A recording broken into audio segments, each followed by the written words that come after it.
రాజు weds Rambai సినిమాలో హీరోగా నటించినటువంటి అఖిల్ రాజ్ ప్రస్తుతం ఒక వివాదంలో చిక్కుకున్నాడు. ఏదైతే ఒక డెలివరీ బాయ్ మీద దాడి చేస్తున్నట్లు వచ్చినటువంటి వీడియో ప్రస్తుతం సోషల్ మీడియాలో వైరల్గా మారింది. అసలు ఇంతకీ ఆ వీడియోలో ఎవరు తప్పు ఉంది, ఆ వీడియోలో ఏం చూపిస్తున్నారు, పూర్తి విషయాలు తెలుసుకోవడానికి మనతో పాటు ఉన్నారు సీనియర్ జర్నలిస్ట్ డాక్టర్ కనకదుర్గ గౌడ్లమణి గారు. నమస్కారం అండి. నమస్తే అండి.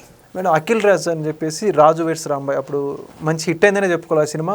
అయితే ఆ సినిమాతో కొంచెం గుర్తింపు తెచ్చుకున్నటువంటి అఖిల్ రాజ్ ఒక డెలివరీ బాయ్ మీద అతన్ని దూషిస్తూ అతని మీద దాడి చేయడానికి సిద్ధంగా చాలా అగ్రెసివ్గా ఏదైతే ఒక వీడియో బాగా రిలీజ్ అయిపోయింది మేడం. మొత్తానికి ఆ వీడియోకి సంబంధించి చాలామంది అయితే వైరల్ చేయడంతో పాటు ఒక్క సినిమాకే ఇంత యాటిట్యూడా, లేకపోతే ఒక్క సినిమాతో హీరోగా పేరు తెచ్చుకోగానే డెలివరీ బాయ్స్ మీద కనీసం దయాదాక్షిణ్యం కూడా చూపిరని చెప్పేసి అతను బాగా నెగిటివ్గా ట్రోల్ అవుతున్నాడు. ఏమంటారు మీరు? ఇప్పుడు మీరు ఒక సినిమా చేశారా చేయలేదా 100 సినిమాలు చేశారా లెక్క కాదు. ఫస్ట్ యువర్ హ్యూమన్, అది మనం మర్చిపోకూడదు. మనం ఎప్పుడూ కూడా మనకి ఎంత అహంకారం ఉందని చూపించుకోవటం కాదు. ఎవరైనా సరే మనం మర్యాద ఇవ్వడం అనేది నేర్చుకోవాలి. ఫస్ట్ మర్యాద ఎవరిస్తారు, ఎవరు నేర్పిస్తారు? తల్లిదండ్రి నేర్పిస్తారు. కానీ ఇక్కడ తల్లి అతని మొహం మీద ఉమ్మింది, తప్పు కదా. డెలివరీ బాయ్ మీద మనం పిల్లలకి మనం సంస్కారాన్ని నేర్పిస్తాం. ఎప్పుడు కూడా మీరు కింద వాళ్ళు పై వాళ్ళని ఉండరు. డెలివరీ బాయ్స్ అందరూ కూడా వాళ్ళు చదువుకున్న వాళ్ళు కూడా ఉంటున్నారు. వాళ్ళు పార్ట్ టైం సంపాదన కోసం వెళ్తారు, కొంచెం అప్పులు తీర్చుకోవడం కోసం వెళ్తారు, లేకపోతే ఇంకేదో ఫ్యామిలీ విషయాలకో, లేకపోతే కొంతమంది సరదాగా వెళ్తారు. చదువుకున్న వాళ్ళు, మంచి ఉద్యోగం చేసే వాళ్ళు కూడా ఉంటున్నారు. కానీ చదువుకోని వాళ్ళనైనా మనం తిట్టకూడదు. నేను చెప్తున్నది అది. ఒకవేళ అతను చాలా సాధారణ మనిషి అనుకుందాం, డెలివరీ బాయ్ ఒక ఏమనాలి పేదింటి పిల్లాడు అనుకుందాం, అతను తిట్టే హక్కు మీకు ఎవడిచ్చాడు? ఇప్పుడు అబ్బాయి పొరపాటున ఒకదానికొకటి తెచ్చాడు, అది అతని తప్ప లేకపోతే అతను తీసుకొచ్చిన చోట తప్ప మనకు తెలియదు కదా. ఏమవుతుంది? ఇప్పుడు తప్పు చేశాడు, వెనక్కి ఇచ్చేసేయండి. ఎందుకంత ఆవేశం ఎందుకు వస్తుంది మనకి? అసలు మనం తప్పులే చేయం ఆ జీవితంలో. ఇప్పుడు ఒక తప్పు జరిగినప్పుడు ఒక్క నిమిషం మన విచక్షణతో ఆలోచించి, అయ్యో ఈ పిల్లాడు తెలుసో తెలియకో ఇలా జరిగింది, సర్లే బాబు దీన్ని తీసుకెళ్ళి మళ్ళీ అది తీసుకురా అని చెప్పచ్చు. లేదు సరే ఈసారికి మేము యాక్సెప్ట్ చేస్తున్నాం, నెక్స్ట్ టైం ఇలా చెయ్యకు అని చెప్తే సారీ చెప్పాడు. ఉమ్మడం అనేది చాలా తప్పండి.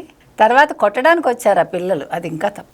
ఫ్యామిలీ మొత్తం అతను అర్భకంగా ఉన్నాడు పాపం, అంటే సన్నగా ఇదిగా ఉన్నాడు డెలివరీ బాయ్. ఆ పిల్లాడు సారీ చెప్పా కూడా ఏడుస్తున్నాడు, చాలా బాధ అనిపించింది. ఏముందండి, ఒక సినిమా చేస్తే పెద్ద హీరో అయిపోతారు మీరు. ఈ రోజుల్లో 10 సినిమాలు చేసినా మీకు గుర్తింపు రావాలి, అది ప్రజల ఇష్టం.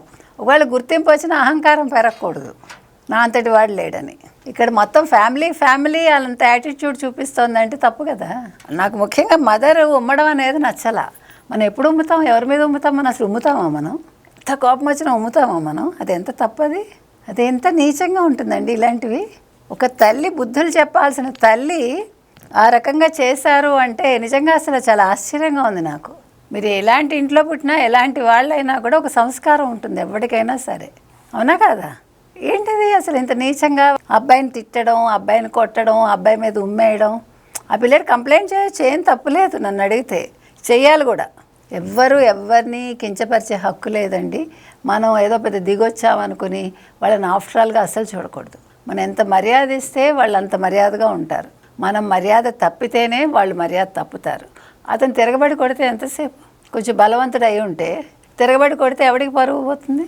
ఒక్క నిమిషం మనం ఎప్పుడూ కూడా, అందుకే ఆవేశం వచ్చినప్పుడు ఒక్క సెకండ్ ఆగాలి, అలాగా వెయిట్ చేయాలి. ఇప్పుడు ఒక 10 సార్లు తప్పు చేశాడు అనుకుందాం, అప్పుడు కూడా కొట్టకూడదు, కంప్లైంట్ ఇవ్వాలి తప్ప కొట్టే హక్కు మనకు లేదు, బూతులు తిట్టే హక్కు అంతకంటా లేదు. మనం చదువుకున్నది దేనికి? ఇప్పుడు మీరు సినిమాల్లో యాక్ట్ చేస్తున్నారంటే మీరు ఎదురువాడికి నీతులు చెప్తారుగా, మీరే ఆచరించకపోతే ఇంక మీ సినిమా ఏం ఆడుతుంది? ఆవేశం అనేది అన్ని చోట్ల మంచిది కాదు. ఆవేశం అనర్థదాయకం. ఇప్పుడు ఎవరు ట్రోల్ అవుతున్నారు? వాళ్ళే అవుతున్నారా? రేపొద్దున ఏదైనా సినిమా ఇవ్వాలనుకున్నవాడు కూడా ఇవ్వడుగా, ఎవరికి నష్టం? ఇప్పుడు కుటుంబం మొత్తం మీద ఇప్పుడు ఒక నెగిటివిటీ వచ్చిందిగా. పోనీ ఆ పిల్లాడు ఒకడు చేసుంటే, తల్లి ఆ పిల్లాడిని తిట్టుంటే అది వేరు. అంతా అయిపోయాక అప్పుడు తల్లి ఆపి ఆ తండ్రి నువ్వు వెళ్ళని, అది పద్ధతి కాదండి. చాలా పద్ధతి తప్పి ప్రవర్తించారు వాళ్ళు. ఇది ట్రోల్ అయినా తప్పేం లేదు. ఇలాంటివన్నీ కూడా మిగతా వాళ్ళ గుణపాఠాలుగా ఉండాలి. అంటే ఇప్పుడు అతను ఎక్కడైతే అఖిల్ రాజ్ అనేటువంటి వ్యక్తి ఇప్పుడు హీరోగా చేశానని చెప్పుకుంటున్నారు, బయట ఇండస్ట్రీలో ఇది ఉంది, అంత దూకుడు స్వభావం కానీ లేకపోతే యువతల పర్సన్ వీడియో తీస్తున్నారని తెలిసి కూడా అలా ప్రవర్తించడానికి కారణం ఏంటంటారు? అంటే నా అంతటి వాడు లేడనేమో, నన్ను ఎవడేమంటాడు? ఇప్పుడు ఎవరైనా ఇప్పుడు వీడియో చూసినప్పుడు అంటే వాళ్ళకి ఆవేశంలో విచక్షణ కోల్పోవడం అంటాం కదా, తీసుకున్నాడు అనుకున్నాడో లేదా ఇంత పట్టించుకోలేదు, ఆ కోపంలో ఇవన్నీ ఆలోచించలేదు. మీరు చంద్రహాసన్ చూసారుగా, ప్రభాకర్ కొడుకు, ఈటీవీ ప్రభాకర్ కూడా, అవును. ఇట్లాగే చేశాడుగా. అంటే వీళ్ళు ఎందుకు విచక్షణ కోల్పోతున్నారు? తప్పు ఎక్కడుంది? తల్లిదండ్రులు ప్యాంపర్ చేయడంలోనా, డబ్బులు ఎక్కువయ్యా, లేకపోతే మరొకట? ఇది చాలా ఆలోచించాల్సిన అంశం. అయితే మరి ఇప్పుడు దీని పర్యవసానాలు అయితే ఎదుర్కోవడానికి సిద్ధంగా ఉంటాడు మరి ఇప్పుడు? ఏమో మనకు తెలియదు. మరి ఏమైనా సారీ చెప్తాడా?